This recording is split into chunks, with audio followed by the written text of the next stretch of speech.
Noise was the predominant sound of my upbringing. The constant, chaotic symphony of demands, laughter that always seemed to be at someone's expense, and the ever-present, pitched frequency of my sister, Kaye, was in stark contrast to the comforting, ambient noise of a happy household. My parents were her most devoted audience, and our home in the sprawling suburbs of Atlanta served as her stage.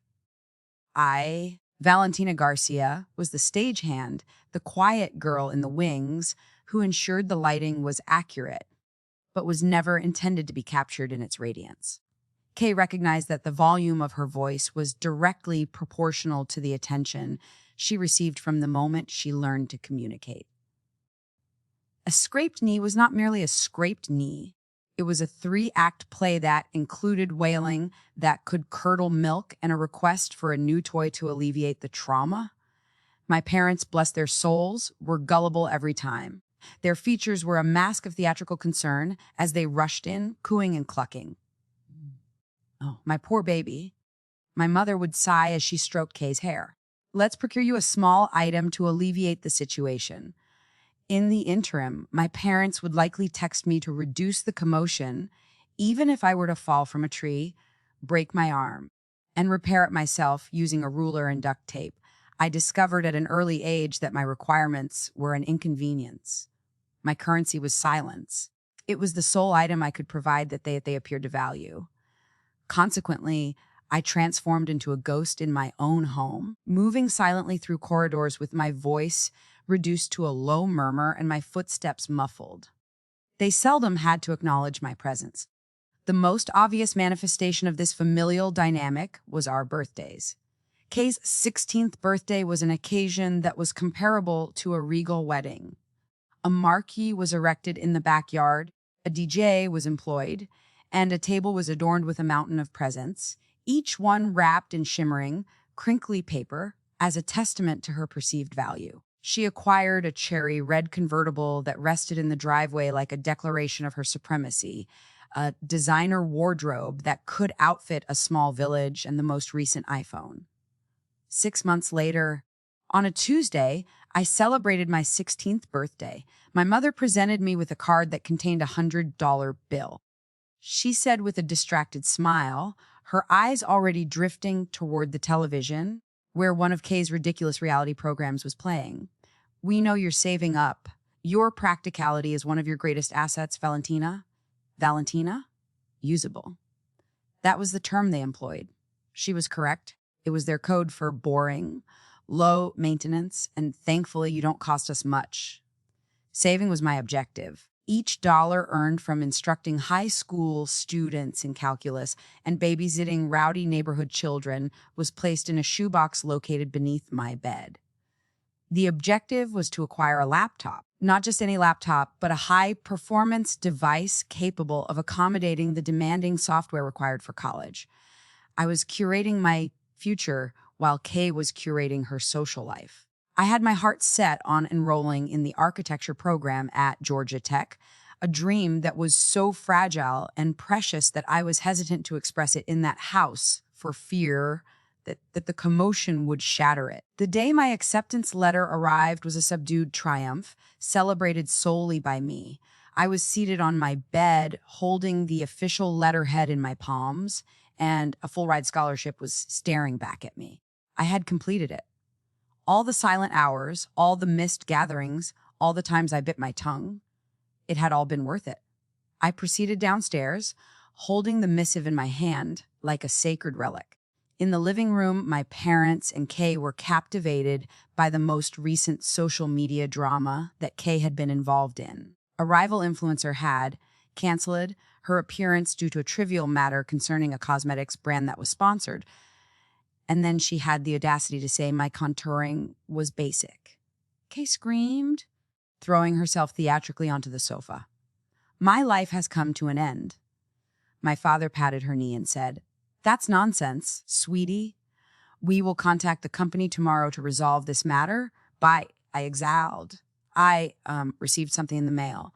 Bach, 3 pairs of eyes swiveled toward me, irritated by the interruption. I displayed the letter. I was accepted to Georgia Tech, I announced, my voice scarcely audible. with a full scholarship. My mother briefly examined the missive before accepting it. "Oh, that's quite practical, dear. I appreciate it." She returned the item. "We are extremely proud of you." Her voice was devoid of emotion. It was a monotone, mechanical response. Before returning to Kaye, my father grunted his assent. "No, regarding this so-called contour gate." That concluded the matter. A fleeting, lukewarm interlude in the ongoing saga of Kaye Garcia comprised my most significant accomplishment to that point.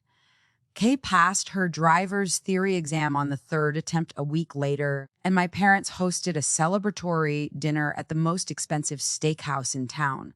I consumed the bitter pill of injustice with a glass of water, as was my custom. I ingested objects. The invisibility, the pain, and the anger. I packed it all down, deep within, where it solidified into a silent, unwavering resolve. College served as my escape route. My sanctuary was the Georgia Tech campus, a place where my intellect was respected, my diligence was acknowledged, and my colleagues and professors addressed me with admiration. I was no longer merely Kaye's quiet sister. I was Valentina Garcia, the girl who could solve a differential equation in her mind and design a cantilevered bridge on a napkin for the first time. I flourished in the structured, logical environment of academia. Brick by meticulous brick, I established an existence for myself, joined study groups, and formed friendships. I obtained a degree in civil engineering with the highest honors in my cohort, summa cum laude. Naturally, my parents attended my graduation. They were unable to pass up the opportunity to take a photograph. My father clapped me on the shoulder, while my mother smoothed down my cap, and they stood on the manicured lawns, beaming for the camera. However, their eyes were adrift, as they were already perusing their smartphones for the most recent information regarding Kaye's exploits. She was now a fully fledged lifestyle influencer, a profession that appeared to involve the capture of her in luxurious attire in exotic locations, all of which was financed by her parents' bank account. My initial employment was with a boutique engineering firm in Atlanta, a startup that was comprised of ambitious, brilliant individuals who were striving to transform sustainable urban design. It was the position of my dreams. Initially, the compensation was modest. However, the work was thrilling. I dedicated every ounce of my being to it. While my former classmates were purchasing new vehicles and embarking on extravagant vacations, I was residing in a cramped apartment, consuming ramen noodles and conserving every penny. Within 2 years, I had amassed sufficient funds to make a down payment on my own residence. It was a modest one-bedroom condo in Midtown, but it was mine. The most exquisite sound I had ever heard was the silence in that apartment. It served as an uncluttered, bare canvas, which I could embellish with my desires.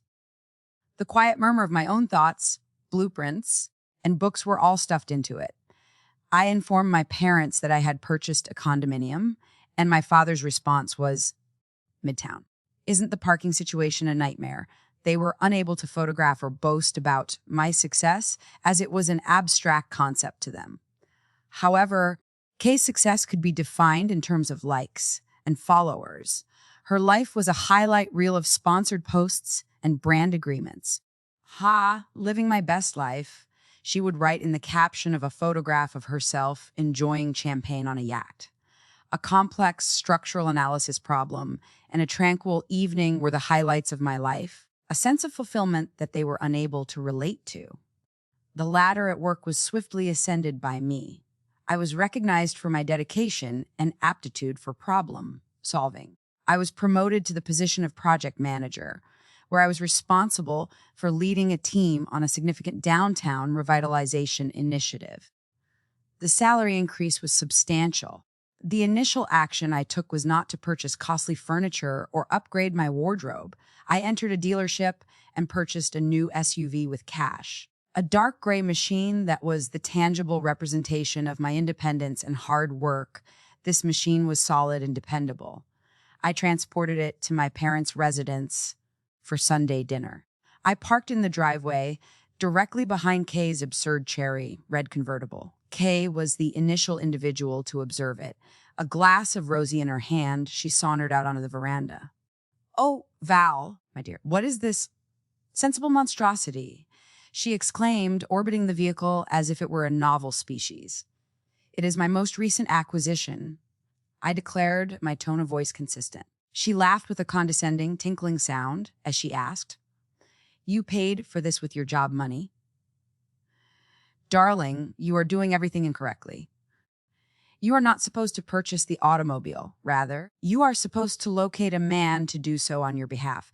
This is referred to as working smart, not hard. Just then, a black Mercedes with a streamlined appearance approached the curb. An individual emerged from his residence wearing an exquisitely tailored suit. Charles Brooks, Kaye's most recent fiancé, and the heir to a hotel fortune, was present. My parents practically tripped over each other to welcome him, their features lit up with an admiration that I had never before experienced. My mother exclaimed, "Charles, darling, it is such a pleasure to see you." The centerpiece of the dinner was the couple's engagement announcement. My father opened a bottle of vintage champagne that he had been reserving for a special occasion. It appeared that my master's degree and full scholarship were insufficient to qualify. Obscene affluence was the spectacle of the wedding. The ceremony was held at a luxury resort owned by the Brooks family, and it was a destination wedding that cost more than my condo. Naturally, I was obliged to wear a repulsive peach-colored dress that Kaye had selected, as she put it, to complement my drab personality. As I stood on that sun-drenched beach, I observed my sister marry a man who was more interested in his stock portfolio on his phone than in his fiancée. I was overcome with a profound, bottomless sense of alienation. I was a foreigner in my own family, despite the fact that these were my people and my blood. The union endured for precisely 18 months. Kaye was informed of the divorce via a text message from my mother. Charles had departed. She is devastated. Returning home. The suburban home was once again enveloped by the whirlwind. Kaye, who is now in her late 20s, relocated to her childhood bedroom and transformed the entire house into her personal recovery spa. This spa apparently necessitated my parents to accommodate her every whim, from purchasing her a new grief wardrobe to funding her ill-conceived plan to launch a line of post-divorce wellness teas. Her temper outbursts were legendary. My mother was in tears when I arrived at her home one afternoon, as she had purchased the incorrect brand of artisanal almond milk. Kaye had flung the carton against the wall, causing a milky stain to penetrate the costly wallpaper.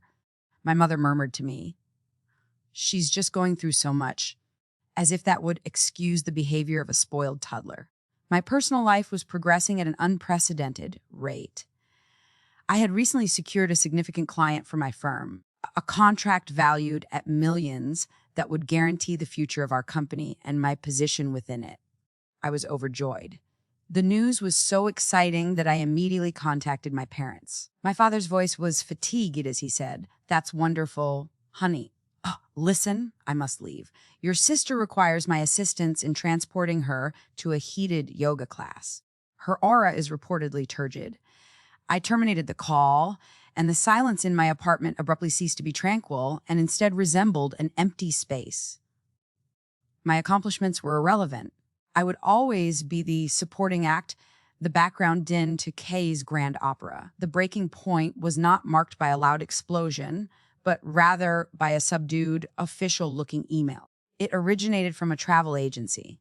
"Congratulations, grand prize winner," was the subject line. I had entirely forgotten about it. I had inadvertently entered a contest that I had stumbled upon online during a particularly challenging week at work several months ago. A moment of whimsy. It was a frivolous, aspirational move. The prize was a 5-month, all-expenses-paid journey around the globe. A solitary expedition to 20 countries. The type of object that individuals fantasize about. I reviewed the email 3 times, and I was certain that it was a fraud. However, the confirmation was obtained following a verification process and a telephone conversation with the company. It was genuine. The adventure of a lifetime had been won by me, Valentina Garcia, the practical, prudent, and quiet girl. I experienced a moment of pure, unadulterated pleasure for the first time in years. This was intended for me, not for my family, not for my profession, but for myself. I immediately began to plan, my engineering mind in full motion, as I mapped out itineraries, researched visa requirements, and arranged a leave of absence from work. My supervisor, an exceptional individual who had served as my mentor, was overjoyed. "Leave," he instructed. "You have more than deserved it. We will be waiting for you upon your return." Informing my family was the most challenging aspect. I elected to execute it during the subsequent Sunday dinner, anticipating their unenthusiastic response. I was unprepared for the actual events that transpired. I presented the prize's specifics, my voice slightly trembling with anticipation. Upon my conclusion, there was a moment of astonished silence. Kaye then addressed the audience. "5 months," she inquired, her eyes widening. "Around the world. Oh my God, that is precisely what I require." I fixed my gaze on her. "What is it that you require?" she exclaimed, her energy abruptly electrifying. "Wes, for my recovery, for my brand, consider the content. A solo female traveler reclaiming herself after a devastating heartbreak. It's perfect." The expression on my mother's face was radiant. "She is correct, Valentina." What an excellent concept. I experienced a chilling sense of apprehension along my spine. "What is your concept?" "It is my prize. I am en route." My father cleared his throat, adopting the patriarchal demeanor that he reserved for significant matters. "Now, Valentina, let us consider this matter logically. You are financially secure as you have a mortgage and a career. However, your sister is currently in a state of fragility, having experienced a traumatic event. This trip may be the catalyst for her recovery." My mother continued, "Family is about sacrifice, darling." Her voice was syrupy sweet. "It is about providing mutual support during difficult times. Kaye requires this. You must provide her with the ticket." I observed my mother's imploring expression, my father's stern expression, and my sister's expectant, entitled grin. They were not inquiring. They were exceedingly demanding. They perceived my prize, my ambition, and my one-in-a-million opportunity as merely a resource to be distributed to the family member who was most in need, and I was never the most in need. Something within me, that hard, compacted core of years of suppressed fury and pain, finally fractured. "No," I replied. The term remained suspended in the air, its meaning both concise and acute. My father inquired, his voice tinged with disbelief. "What did you say?" I declined. I reiterated, my voice now more resonant. "Have won the prize. I am en route." Kaye shed tears of the performative, crocodile variety. "I am astounded by your selfishness. Despite the hardships I have endured, you have consistently harbored feelings of envy toward me." Selfish. The term was uttered with a lack of amusement. "You expect me to provide you with a trip valued at tens of thousands of dollars so that you can take selfies for your brand, and I am the one who is selfish." My father exclaimed, "Valentina, that is sufficient. You will not address your sister in that manner. This is a matter of family, and family is what is most important." "No," I replied, rising from the table. I was surprised by the stability of my legs. "You are incorrect. You are not entitled to define the meaning of family. Throughout my life, you have treated me as an afterthought. You have celebrated her failures more than you have ever acknowledged my successes. You are not entitled to my dreams or my life. I am embarking on this journey, and upon my return, things will be significantly different." The sound of Kaye's wailing and my parents' indignant shouting followed me as I exited that home. For the first time, their commotion did not cause me any discomfort. I found the sound to be distant and pitiful, like the final expiring squawks of a beast that I had finally defeated. I entered my practical gray SUV and proceeded to drive away, failing to glance back. The journey was not merely a vacation, it was a regeneration. The silence of the mountains was a soothing balm on my psyche as I hiked the Inca Trail in Peru. The vibrant flavors of Thailand were a celebration for the senses, and I acquired the ability to cook. I discovered a profound sense of tranquility in the calm reverence of the ancient temples in Japan as I wandered. I could sense the old Valentina, the silent, invisible girl, falling away with each new stamp in my passport. I was assuming the identity of another individual, an individual who is not defined by the neglect of her family, but rather by her own experiences. I maintained minimal communication with my parents. I wrote a few brief emails to inform them that I was still alive. Their responses were consistently succinct and tinged with remorse. Kaye is experiencing considerable difficulty. She perceives that you have neglected her. Without hesitation, I eliminated them. I returned to Atlanta 5 months later. I was tanned, my hair was slightly longer, and my eyes were filled with a new, serene confidence. I experienced a sense of lightness, free. I eagerly awaited the opportunity to retire to my own bed and bask in the serene, picturesque tranquility of my own residence. Boarding a taxi from the airport to my condominium, I inserted my key into the lock, but it failed to turn.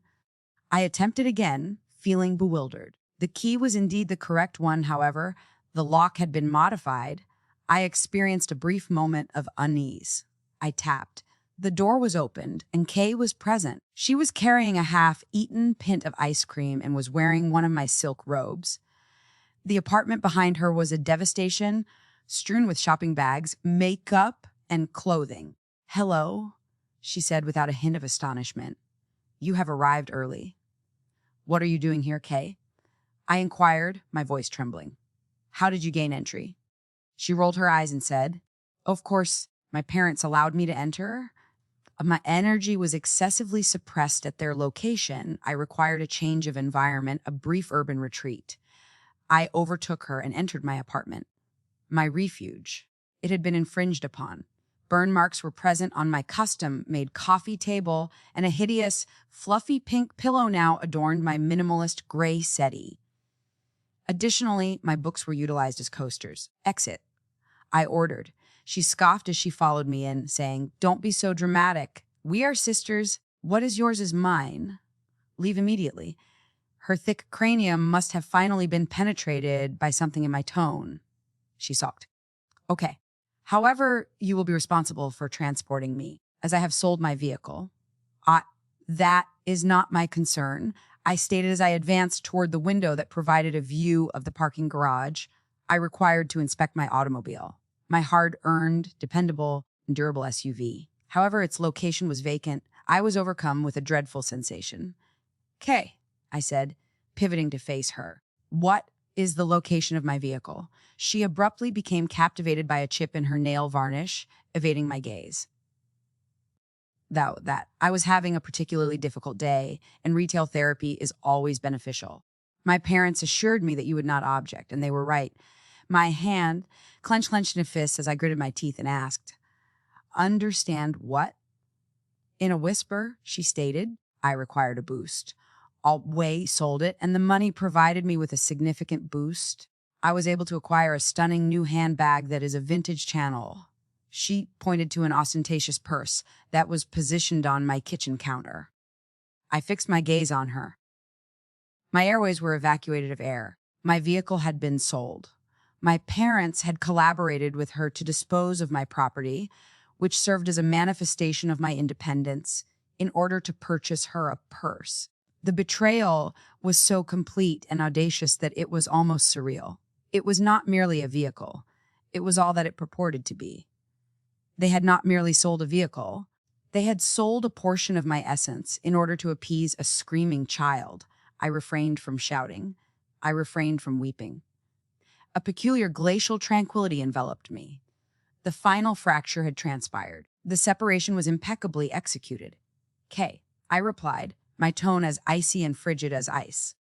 "Please pack your belongings. I require your departure from my residence within the next 10 minutes. Failure to comply will result in my contacting the authorities to have you removed for trespassing." She finally recognized that I was not deceiving her. She hurried to collect her possessions, packing them into designer suitcases.